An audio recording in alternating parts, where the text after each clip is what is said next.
আমি নন্দলাল মণ্ডল, ইতিহাসের পাতায় আপনাদের সকলকে স্বাগত জানাই। অনেকেই আমাকে এসএমএস করেছেন বা প্রশ্ন করেছেন, জানতে চেয়েছেন যে মাদ্রাসা সার্ভিস কমিশনের পরীক্ষা কি জানুয়ারির শেষে অনুষ্ঠিত হতে চলেছে। বিশেষ করে কলম পত্রিকায় একটা প্রতিবেদন প্রকাশিত হওয়ার পর এই জল্পনা আরও বেশি জোরালো হয়েছে। এইবার ব্যাপার হচ্ছে যে সামনেই লোকসভা ভোট, রাজ্যের সরকার কিন্তু সংখ্যালঘুদের একটা বার্তা দিতে চাইছে যে সরকার সংখ্যালঘুদের সঙ্গে রয়েছে। সেই জন্য কিন্তু মাদ্রাসা সার্ভিস কমিশনের ওপর একটা প্রেশার রয়েছে লোকসভা ভোটের আগেই এই পরীক্ষাটা নিয়ে নেওয়ার। পরীক্ষাটা অনেক আগেই হয়ে যেত, কিন্তু কেসের জন্য কিন্তু অনেকটা ডিলে হয়ে গিয়েছে। এবার ব্যাপার হচ্ছে যে এমতো অবস্থায় মাদ্রাসা সার্ভিস কমিশনের সামনে কী কী অপশন রয়েছে।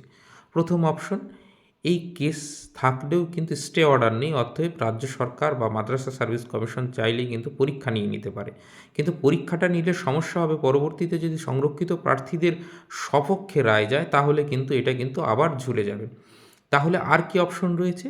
হ্যাঁ, ফার্স্ট উইকে যখন কোর্ট খুলবে, বর্তমানে কোর্ট বন্ধ, ফার্স্ট উইকে যখন কোর্ট খুলবে তখন কিন্তু মাদ্রাসা সার্ভিস কমিশন গিয়ে দ্রুততার সঙ্গে শুনানি করে সেটার নিষ্পত্তি যদি হয় তাহলে খুব ভালো।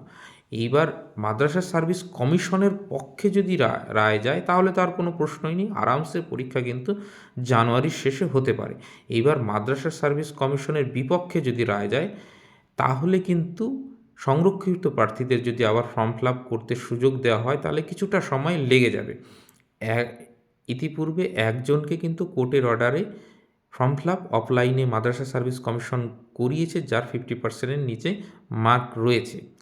তাহলে এই দুটো অপশন ছাড়া কি আর কোনো অপশন আছে? হ্যাঁ, যদি কেস নাও মেটে তাহলেও কিন্তু মাদ্রাসা সার্ভিস কমিশন কোর্টের কাছে গিয়ে বলতে পারে যে আমরা সংরক্ষিত প্রার্থীদের শর্ত সাপেক্ষে আবেদন করতে দিচ্ছি এবং পরীক্ষাটাও নিয়ে নিচ্ছি। ভবিষ্যতে এই কেসের রায় যেরকমটা হবে তার উপরেই ভিত্তি করে এই সংরক্ষিত প্রার্থীদের ভবিষ্যৎ নির্ধারিত হবে। এই রকম যদি কোনো একটা অর্ডার নিয়ে আসতে পারে এবং মাদ্রাসা সার্ভিস কমিশন যদি এটা ফার্স্ট উইকের মধ্যেই করতে পারে তাহলেই কিন্তু জানুয়ারির শেষ দিকে কিন্তু মাদ্রাসা সার্ভিস কমিশন পরীক্ষাটা নিতে পারে। এইবার এই বিষয়ে যতক্ষণ না অফিসিয়াল কোনো নোটিফিকেশন আসছে ততক্ষণ তো আমরা নিশ্চিতভাবে বলতে পারি না। তবে এটা ঠিক যে কোর্ট খোলার পর 1 জানুয়ারির ফার্স্ট উইকের মধ্যেই কিন্তু আমরা বুঝতে পারবো যে আদৌ জানুয়ারির লাস্ট উইকে পরীক্ষাটা হচ্ছে কি হচ্ছে না। ফার্স্ট উইকেই যদি কোর্টে সেরকম কোনো পজিটিভ মুভ হয় তাহলে অবশ্যই আমি জানিয়ে দেব। আর যদি ফার্স্ট উইকে যদি সেরকম কিছু না হয় তাহলে কিন্তু জানুয়ারিতে আর পরীক্ষা হওয়া সম্ভব নয়। এবং জানুয়ারিতে যদি পরীক্ষা না হয় ফেব্রুয়ারিতেও পরীক্ষা হওয়া সম্ভব নয়, কারণ ফেব্রুয়ারিতে মাধ্যমিক উচ্চ মাধ্যমিক রয়েছে, তারপরে ভোট। তো তাহলে কিন্তু পরীক্ষাটা আরও অনেকটা পিছিয়ে যাবে। যেহেতু মাদ্রাসা সার্ভিস কমিশনের উপর একটা প্রেশার রয়েছে যে ভোটের আগেই একটা পরীক্ষা নিয়ে নেওয়ার, সেহেতু কিন্তু একটা সম্ভাবনা কিন্তু রয়েছে এবং এইটা নিশ্চিতভাবে বলা যাবে ফার্স্ট উইকের মধ্যেই যে পরীক্ষাটা আদৌ জানুয়ারিতে হচ্ছে কি হচ্ছে না।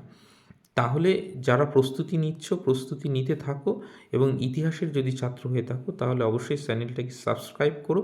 এবং যদি ফার্স্ট উইকের দিকে সেরকম পজিটিভ নিউজ আসে তাহলে নিশ্চয়ই জানিয়ে দেবো, এবং প্রতিদিন অন্তত ফুল মক টেস্ট আমি তোমাদের জন্য নিয়ে নেওয়ার চেষ্টা করব। সকলকে অসংখ্য ধন্যবাদ।